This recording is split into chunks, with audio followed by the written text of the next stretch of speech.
मुद्दों पर मोदी और सरकार को बचाते थे वो कल भी गायब थे। मैंने बाकायदा वीडियो बनाया था कि कहाँ लापता हैं अमित शाह, क्यों नहीं आ रहे सदन। और दोस्तों आज भी यकीन मानिए, आज भी अमित शाह संसद में रहते हुए नहीं आए, आज भी वो नहीं आए। इससे साफ जाहिर है कि जिस तरह से संसद में रहकर अमित शाह सदन के अंदर नहीं आ रहे, सामना नहीं कर पा रहे विपक्ष का, एक बात बिल्कुल साफ है कि मिस्टर अमित शाह बेहद प्रेशर में, मोदी जी के गृह मंत्री बहुत प्रेशर में हैं। उधर राहुल गांधी को जब सदन में बोलने नहीं दिया गया तो सदन के बाहर आकर राहुल गांधी ने मीडिया के आगे, देश के आगे अपनी बात रखी। अब राहुल गांधी कह रहे हैं कि इस गोली कांड में दो ही ऑप्शन हो सकते हैं। नंबर एक कि गृह मंत्री ने छात्रों को मारने का ऑर्डर दिया, यानी शूटिंग का ऑर्डर दिया कि पैलेट गन चलनी चाहिए, ये ऑर्डर जो है मिस्टर अमित शाह से गया। और दूसरा विकल्प मतलब ये था कि दिल्ली में 20 जुलाई को जो पैलेट गन चली, जो छर्रे लगे छात्रों को, कई की आंख की रोशनी चली गई, कुछ लोग वेंटिलेटर पे चले गए, ये जो बच्चों के साथ अत्याचार हुआ, ये अमित शाह की मर्जी के बगैर नहीं हो सकता है। यानी दिल्ली पुलिस की इतनी हिम्मत नहीं है कि वो राजधानी में पैलेट गन चलाते, सीआरपीएफ की इतनी हिम्मत नहीं है कि वो पैलेट गन चलाते, छात्रों के साथ ऐसा व्यवहार करे, इतना जुल्म ढाए। आदेश ऊपर से आ रहे थे और सीधे सीधे गृह मंत्री जिम्मेदार हैं, क्योंकि पुलिस, दिल्ली की पुलिस अमित शाह के अंडर में। उधर राहुल गांधी के इस आरोप के बाद तो संसद में हंगामा मच गया और बीजेपी के जो सांसद थे, बीजेपी के जो मंत्री थे, सरकार के मंत्री थे, इतना हंगामा किया, इतना हल्ला मचाया कि उन्होंने फिर राहुल गांधी को बोलने नहीं दिया सदन में। सुनिए क्या कह रहे हैं राहुल।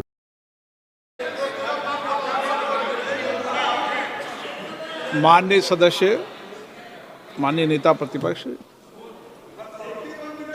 इस विषय पर मैं बोलता हूं सर, रिजू जी खड़े हो जाते हैं, मैं बोलता हूं वो खड़े हो जाते हैं, इंटरप्ट करते हैं। आप उनको, मैंने यील्ड भी नहीं किया, आप उनको जगह दे रहे हैं। नो, संसदीय कार्य मंत्री आप ये फिर से आ गए। दोस्तों अब मैं आपको बताने वाला हूं कि मिर्ची क्या लगी, और मैं आपको राहुल गांधी का वो भाषण और उसका वो हिस्सा भी दिखाऊंगा जब किरण रिजिजू और खुद ओम बिरला ने बार बार गतिरोध पैदा किया। सबसे पहले सुनिए उन्होंने क्या कहा कि धर्मेंद्र प्रधान तो सिर्फ नाममात्र शिक्षा मंत्री है। यह सब आरएसएस के कहने पर हो रहा था। एक ऑफिसर ऑन स्पेशल ड्यूटी बैठा हुआ था धर्मेंद्र प्रधान के दफ्तर में और वो सब कुछ कर रहा था आरएसएस के कहने पर। के बाद भी आप चेयर की अवहेलना कर रहे हैं, उचित नहीं है। नो, आप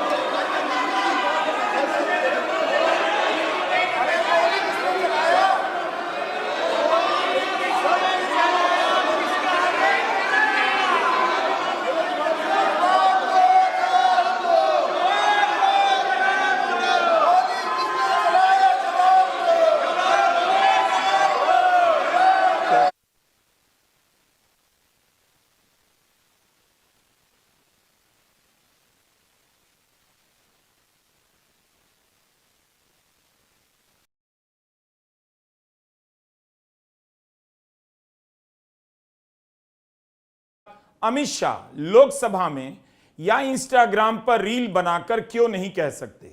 लोकसभा में उनका बयान अभी तक क्यों नहीं आया?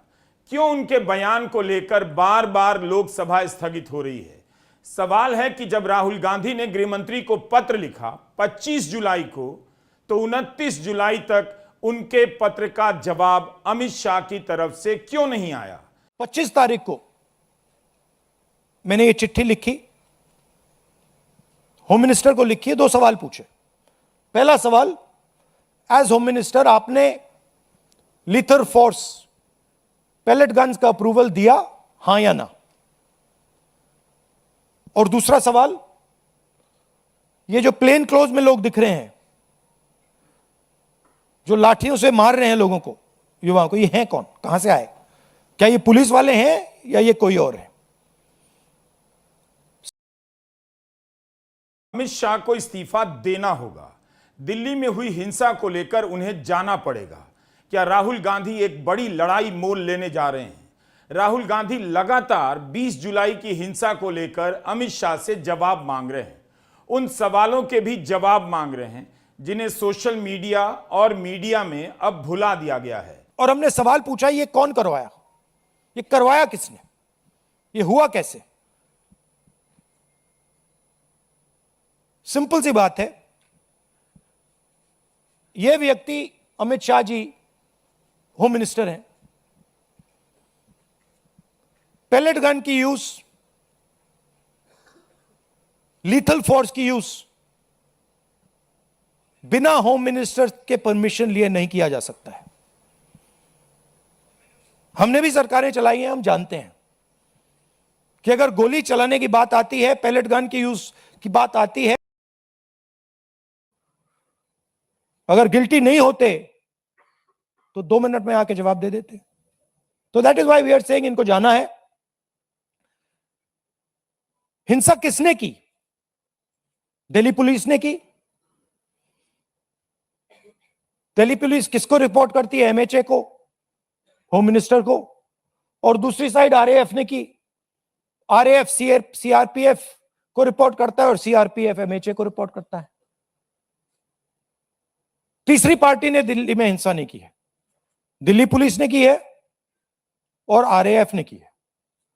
एंड बोथ ऑफ देम, दोनों होम मिनिस्टर को रिपोर्ट करते हैं।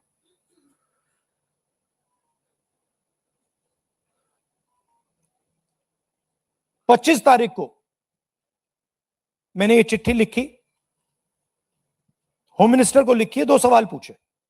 पहला सवाल, इन क्लोज ऑफिसर्स जो कोई नहीं जानता कौन है, वॉलंटियर्स हैं, आरएसएस के हैं, कहां से आए, ये भी पिटाई करने में इन्वॉल्व थे। ये आज मैंने as LOP, as representatives of the students, ये मैंने आज पार्लियामेंट में रेज करने की कोशिश की, मुझे बोलने नहीं दिया। स्पीकर से मैंने अनेक बार कहा कि प्लीज स्पीकर सर, हाउस को ऑर्डर में लाइए। हाउस को ऑर्डर में नहीं लाया। उसके बाद रिजिजू जी को बोलने दिया, डिफेंस मिनिस्टर को बोलने दिया, एजुकेशन मिनिस्टर को बोलने दिया, बट मुझे मौका नहीं दिया। मुझसे कहा गया कि आप अपोलोजाइज करो, अगर आप अपोलोजाइज करोगे तो हम आपको। जी हाँ दोस्तों, आज अमित शाह जो हैं वो संसद में नहीं आए। ठीक है, अगर वो संसद में आ जाते तो फिर राहुल गांधी उन्हें घेर लेते। ठीक है, फिर राहुल गांधी उनको फिर जवाब देना पड़ता है कि एक हवलदार के पास AK-47 कैसे आई। ठीक है, और आपको पता है कि AK-47 जो है वो किस तरह से मिलती है। ठीक है, बट आज अमित शाह इतने डर गए कि वो नहीं आए संसद में जवाब देने को। और इससे तो पता चल गया है कि एक जो फर्जी चाणक्य तैयार किया गया है, ठीक है, ये देश के लिए खतरा साबित होगा दोस्तों। पहले भी अगर आप 2002 के दंगे देखें तो उसमें सुप्रीम कोर्ट ने कहा है कि ये जो लोग हैं ये यहाँ रहने के लायक ही नहीं हैं। ठीक है, बट अब जनता है भाई, जनता ने वोट दे के इन्हें जिता दिया है।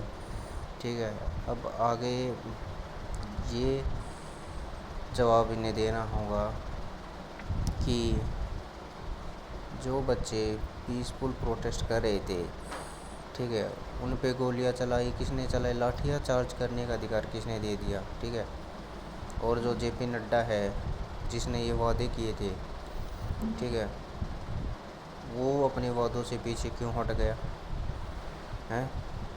तो जिस तरह से ये पार्टी चल रही है दोस्तों, ठीक है, इस पार्टी का कोई ना दीन है ना ईमान है। और आपने एक नए शिक्षा मंत्री किसको बना दिया है, प्रहलाद जोशी को।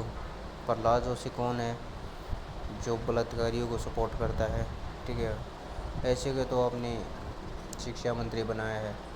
तो सवाल बहुत से हैं दोस्तों, सवाल पूछे जाएंगे। ये डेमोक्रेसी कंट्री है, ये अभी नहीं हुई है डिक्टेटरशिप, अगर आप इसे डिक्टेटरशिप समझते हो। ठीक है, तो चैनल को सब्सक्राइब कर लो ताकि हर वीडियो का नोटिफिकेशन मिलता है।